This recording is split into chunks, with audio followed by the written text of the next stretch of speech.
The winds across these hills find no leaves to rustle, no grass to whisper in. This is the ancient, the barren wilderness of the Holy Land, the high and solitary place of the prophets, where it's written, God first planted a garden, and where he set the first living creatures.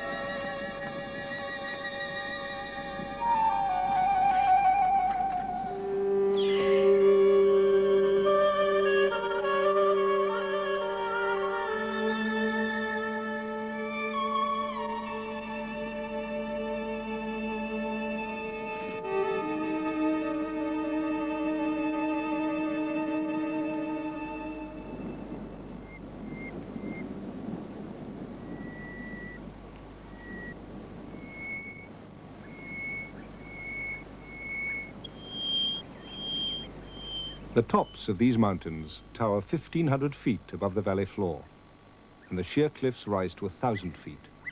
Yet they're only just above sea level. This is a section of the gigantic Rift Valley that sweeps north from Kenya to Turkey, the greatest scar on the face of the earth.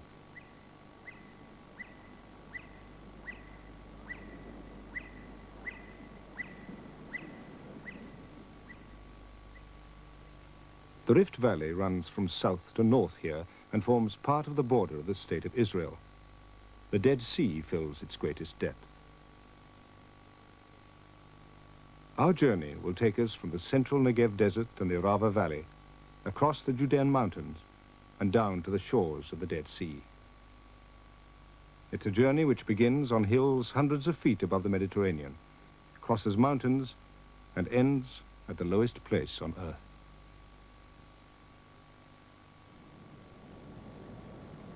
The temperature here can climb by day to over 45 degrees in the shade. It can sink by night to -5. It bakes and it freezes. The older hills stand deeply scarred by centuries of weathering that have broken down the hard layers of limestone and dolomite. Blocks fall away to the valley floor, where they crumble. The smaller particles are washed away in winter floods, leaving the larger stones to form what's called the desert pavement. The sidewinding of the sand viper helps it stay on the surface of a fluid environment. There's so little adhesion between the sand particles. Moving in this way, it touches the hot sand at only 2 points on its body.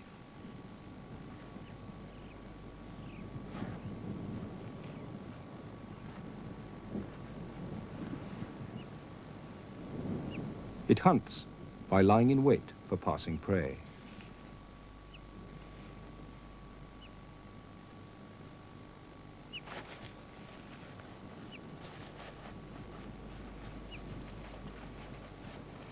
When it finds a convenient spot for ambush, it can settle so completely that only the eyes and the tongue stay exposed.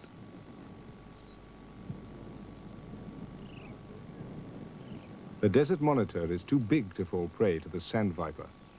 In fact, it includes snakes in its own diet, as well as insects, geckos, and the smaller lizards. The monitor is active by day, one of the very few creatures that can move at speed in the open sun. It's aggressive, pugnacious by nature, and it's the largest lizard in Israel.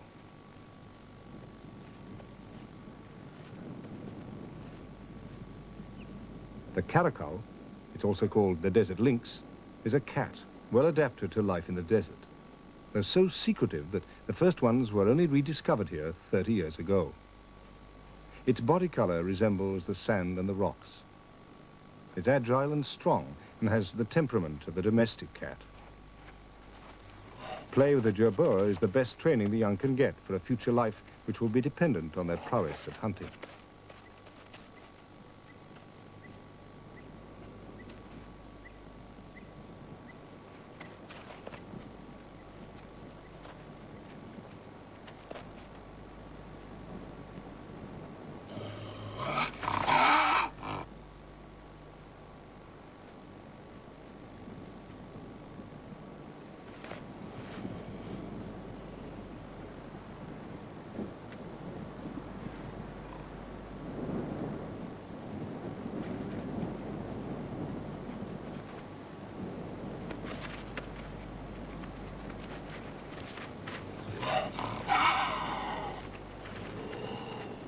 The large ears help them to lose heat without losing moisture.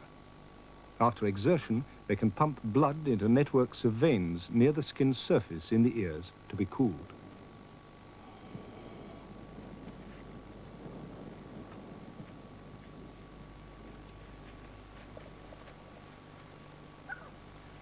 On these waterless plains, only the specialist trees can survive.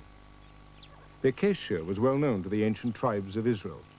It was said to be the burning bush of Moses and the tree from which they made the Ark of the Covenant.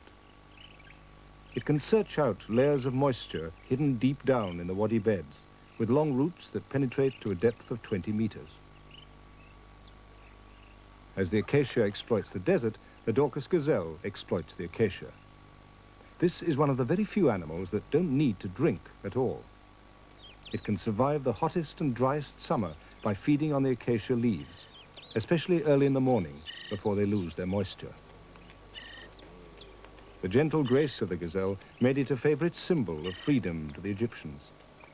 Its name, Tabitha in Hebrew and Dorcas in Greek, is popular for girls. Its coloring is that of the land. The red-brown sides merge into the earth, and the slate-grey horns help break up their outline against the rocks.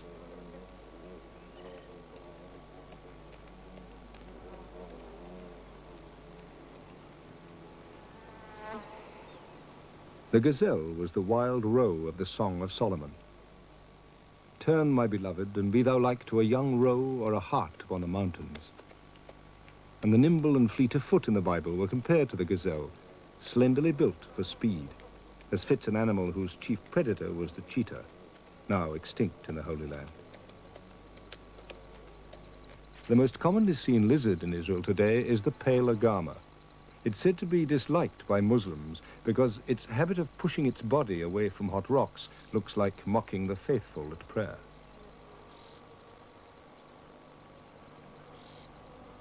The female Sinai agama wears a red patch on her side when she's getting interested in mating. When she's really keen, she combines it with a blue head.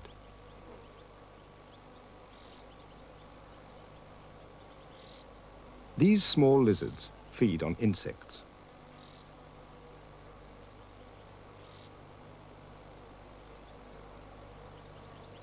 They can suddenly freeze into immobility so as not to scare off passing ants, and then whip round and pick off a quick snack.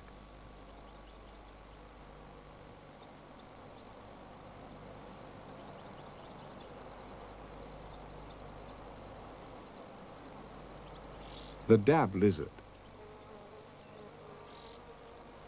The loose folds on its skin may stretch to accommodate its swollen body after drinking. It's a vegetarian and lacks a strong bite, so its only defense is an armored tail, which it can thrash around like a mace if attacked.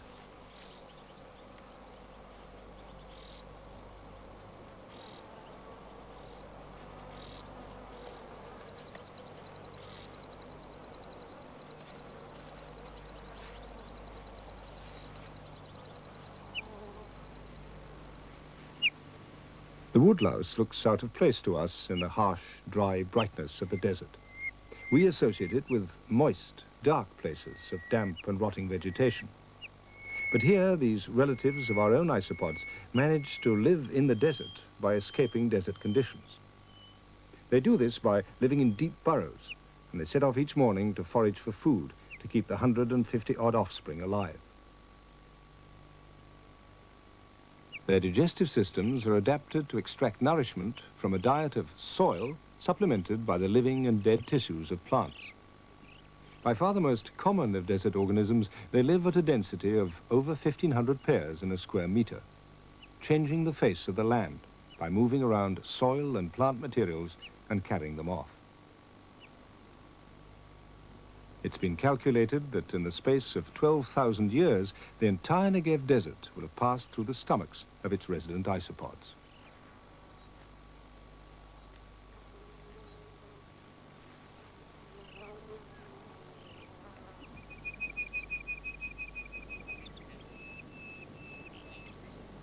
Even the stork in heaven knows her appointed times, wrote the prophet Jeremiah, celebrating one of the great annual spectacles of the Negev desert.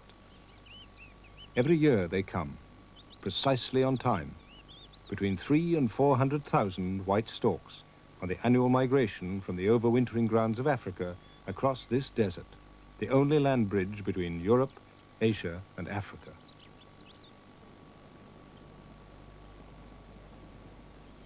The storks rest at night, and then they fly to the feeding grounds before the earth heats up in the early morning.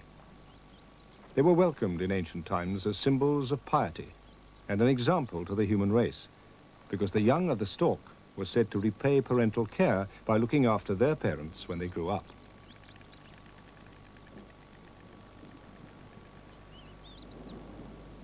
They also cleared the inhabited valleys of offal and garbage, and of frogs and serpents.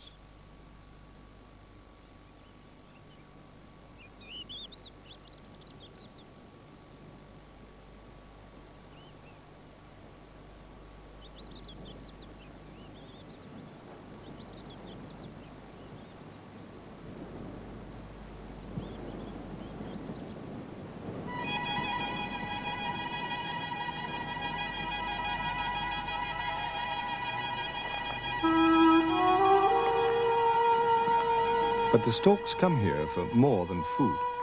Here they seek transport. Their wings have tremendous power and beauty, but they need help to carry those great bodies across 3 continents twice a year. And here they find it. As the floor of the valley heats up, the air expands and is trapped and then funneled upwards in soaring thermals by the sheer cliffs. The storks sense this, and they flap clumsily along the floor of the valley to wheel across and be borne up to cruising altitude on the shoulders of the hot air. The valley, wrote Isaiah, is a land shadowing with wings.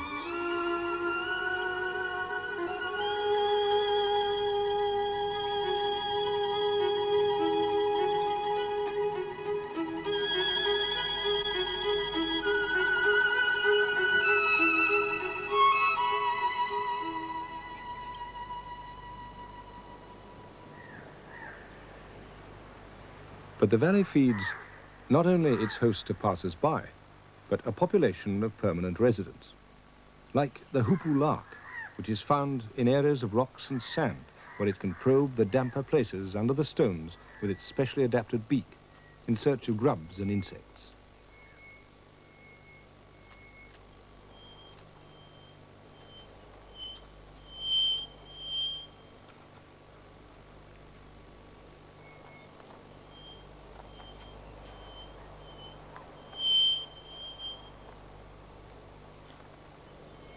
Where the hoopoe lark finds a promising feeding patch, it's impatient with intruders.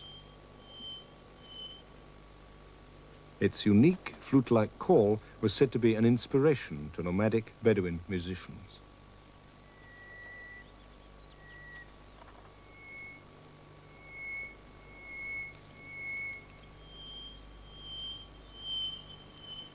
The ants are a people not strong, says the book of Proverbs, but they prepare their meat in the summer. The harvester ant finds its meat by breaking into the dead heads of flowers. Over 70% of the seeds produced here in the Negev are taken by ants. Some are eaten directly in the nest, some are stored, but many fall by the wayside and await the rains for germination.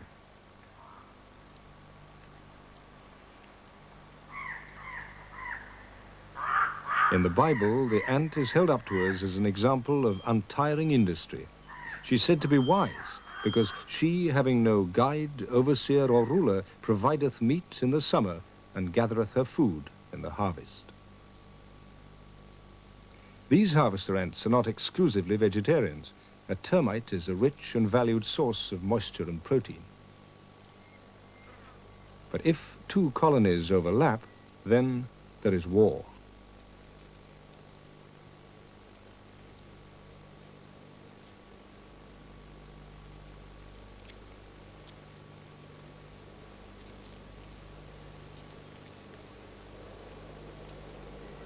And it's war to the death.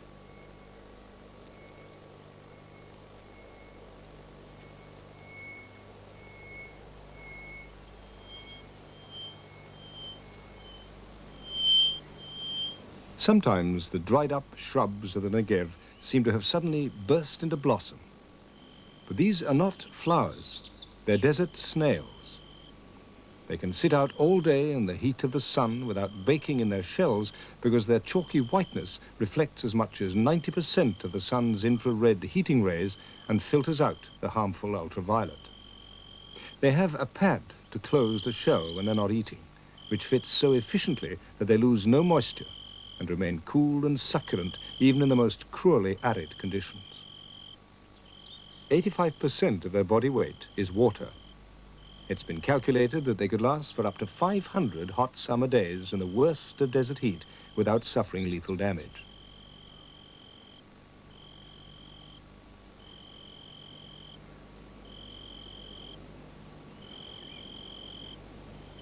The desert locusts take moisture from the snails. The locust, food of John the Baptist and still a Bedouin delicacy fried in butter, is a valuable source of scarce protein and fat in the desert. A tiny, frail creature when seen alone, but one which in huge numbers can darken the sun and lay waste the earth.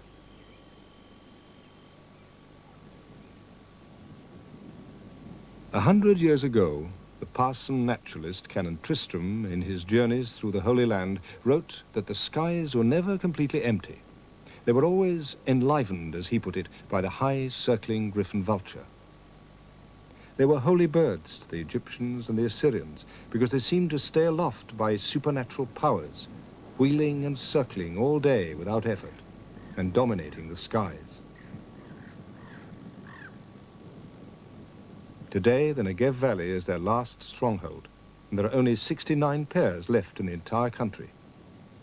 Each evening, they gather at traditional roosting sites on the Negev cliffs. They're superbly built for gliding, with a short tail and great broad wings that can extend to 2.5 meters. They can use their feathered legs as brakes to slow a descent and bring them precisely to the landing spot.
Of all the night creatures of the desert, the most chilling is the scorpion.